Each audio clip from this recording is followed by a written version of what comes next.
trying to make a difference, trying to show people that you can fight the banks. You know, everybody thinks that the bank has the last word, but the bank doesn't have the last word, and they need to start being accountable. And the only way they're going to start being accountable is if people reclaim what's theirs.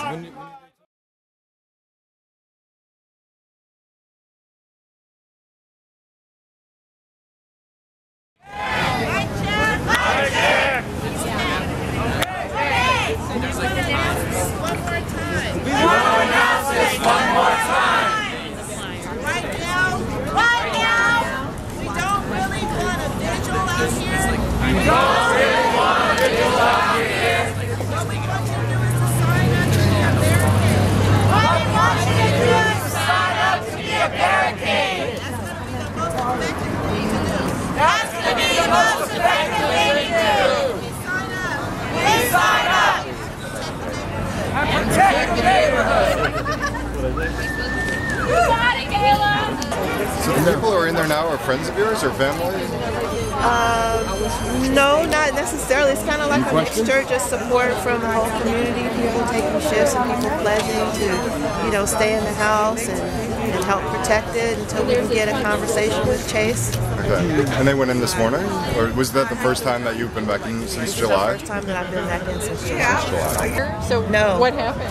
I tried to get down here from San Jose, but the traffic is terrible. It took me over an hour. By the time I got here, the locks were changed. The sheriff had been here. He had evicted them. They were sitting out on the curb with suitcases. The teenagers too, as well as the 14-year-old or the college age. Yes. Okay. And that was in mid-July? That was in mid-July. My oldest daughter was working for Channel 5 as an intern. So she's the one that told me about ACE. That's how I got connected with ACE. She actually got Tanya Dennis on the phone, who reclaimed her house a few months ago in Berkeley. So, Gayla, I should have asked at the beginning, what's your last name? Newsome. N-E-W? S-O-M-E. Okay. So what happened today?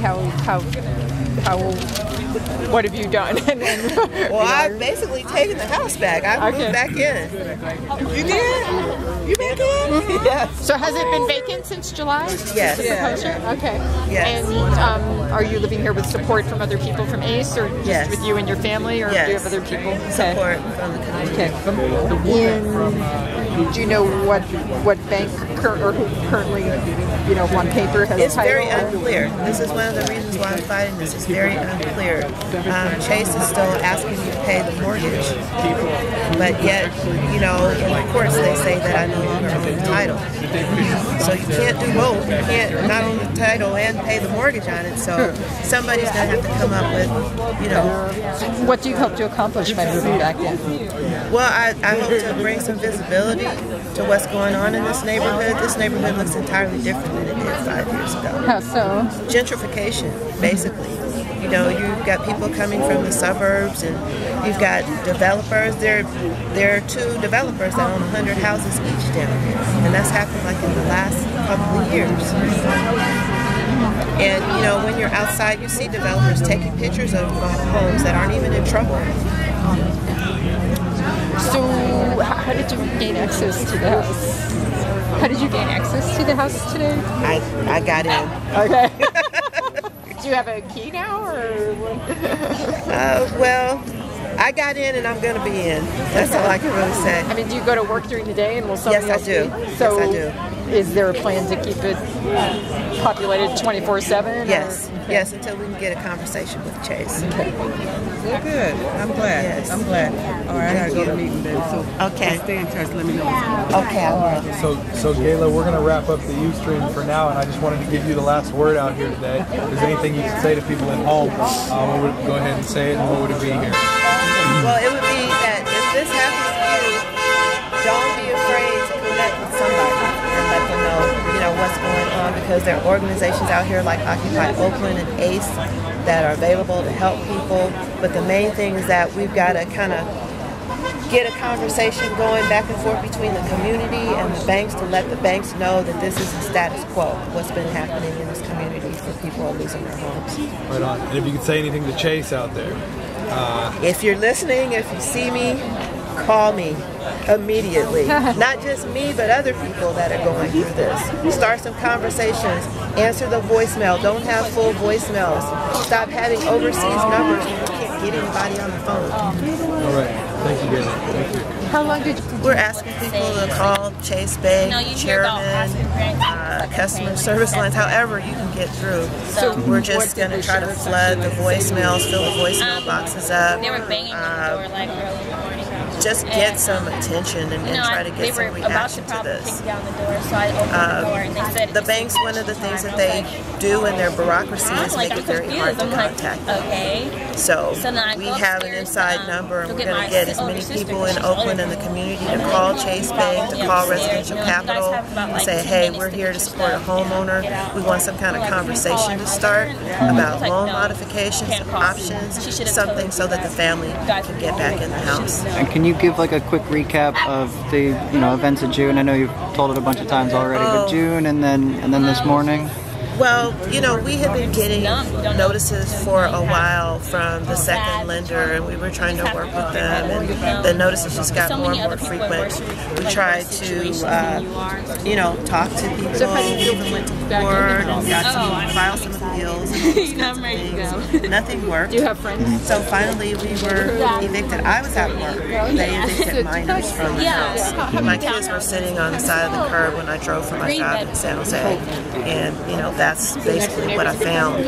But how we got to that, we kept applying for this loan modification that never happened, that they were never getting, and then in the process we defaulted on the second loan, and we found our property in foreclosure after 15 years.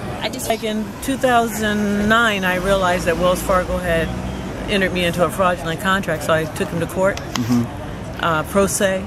I'm against all these high-powered Wells Fargo attorneys. I didn't stand a snowball's chance. And so I lost on process rather than pleading. Right. I got an unlawful detainer.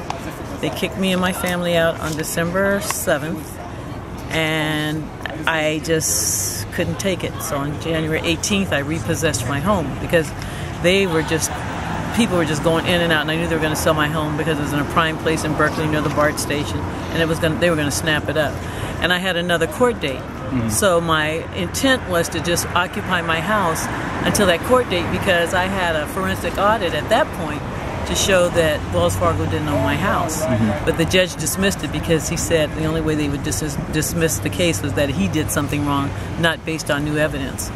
So they filed another unlawful detainer against me. The sheriffs were coming again, and I just happened to be going by Fruitvale, and I saw ACE demonstrating. And I stopped because at that time I was a reporter for the Post newspaper, and I was doing an article. And I just said, oh, by the way, the sheriffs are going to come get me Thursday. And they said, well, will you be willing to take an arrest? I said, yeah, because I'm not leaving. And so we did a press release on Wednesday. They were going to evict me on Thursday. And the news outlets, of course, called me and said, we hear you're willing to take an arrest. And likewise, they called Wells Fargo to get their comment, and Wells Fargo didn't want the bad press. And they said, we'd like to work with you on a modification. So they reduced $100,000 off my principal. They forgave my $27,000 second, 1% interest for 3 years. They're getting paid. I'm in my home, and we're living happily ever after. And is that essentially what we're hoping? Let's let these guys go by here for a second. Okay. Thank you. So, and that's what are they stopping here? What's going on? I guess not. Maybe they are, whatever. So that's what we're hoping to accomplish here, is get some press for Gayla and her family. And well, the whole thing is that I said it's amazing how people are echoing like 6 months what I said when the press first interviewed me. I said if everybody stayed in their homes, then we'd be in a position of power where the banks would have to work with us. And I'm not saying people that have no wherewithal to negotiate with the banks, but the banks have to be fair. The American people have taken a hit.